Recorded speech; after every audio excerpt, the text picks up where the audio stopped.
मतलब अगर बॉडी बीमार है, सर दर्द है या फिर विटामिन्स की डेफिशिएंसी है तो आप सप्लीमेंट ले लो, गोलियां खा लो और आप फिर एकदम ठीक ठाक चंगे हो जाओगे।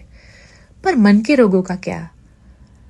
मन के कौन से ऐसे तार है, ऐसी कौन सी चीज है कि सिटी स्कैन में निकल आएगी, एक्सरे मशीन होगा जिसमें पता चल जाएगा कि अच्छा यहाँ पे इश्यू है, ये चीज है, अगर मन का रोग है तो ये सप्लीमेंट लो, ये विटामिन्स लो, आप मेंटली फिट हो जाओगे।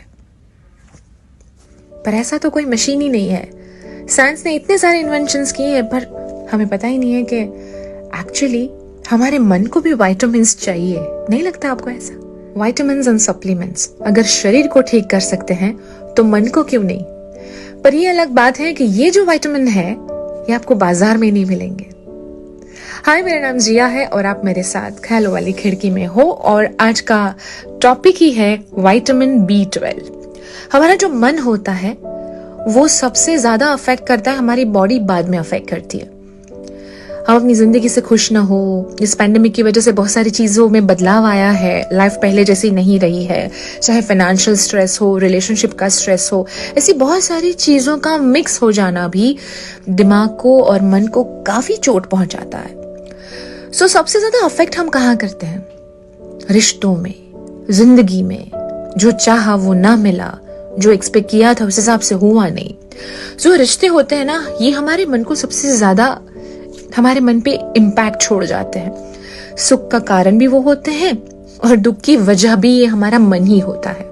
और वैसे भी मैं मानती हूँ कि आजकल रिश्तों में ना न्यूट्रिशन की बहुत जरूरत है।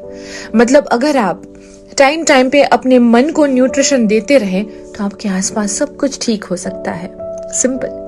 सो विटामिन ए होना बहुत जरूरी है। अब विटामिन ए, अरे अटैचमेंट, हम भले दूर हैं लेकिन एक दूसरे से अटैच है, एक दूसरे से करीब है, ये एहसास भी आपको अंदर से कितना अच्छा रखता है। So vitamin A is equal to attachment, जो आपकी दोस्ती, आपके रिलेशनशिप को फिर एक बार अपलिफ्ट करता है।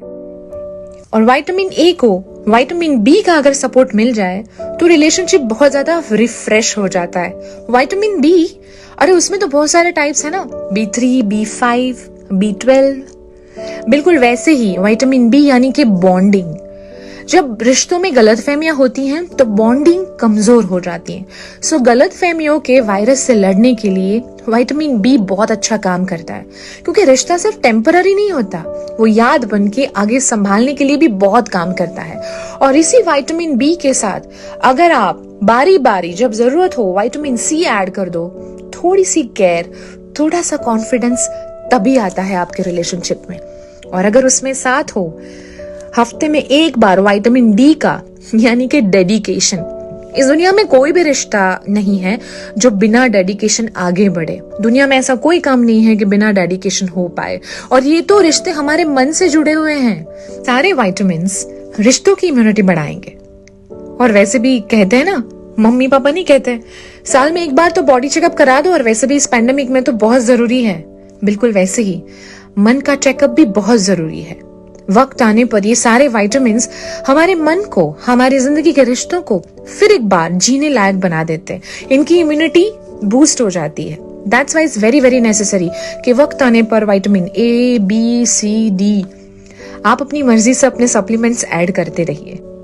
और मन के तो बहुत सारे रोग होते हैं, पता नहीं कौन सा रोग हमें लग जाए।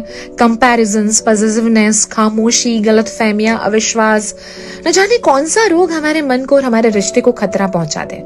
और दुनिया में ऐसा कोई भी इंसान नहीं जो अकेला रहना चाहता हो। सबको अपने मन को अच्छा रखना होता है और हमारा मन बहुत सारा जुड़ा हुआ होता है अपने रिश्तों के साथ, अपनी जिंदगी के साथ।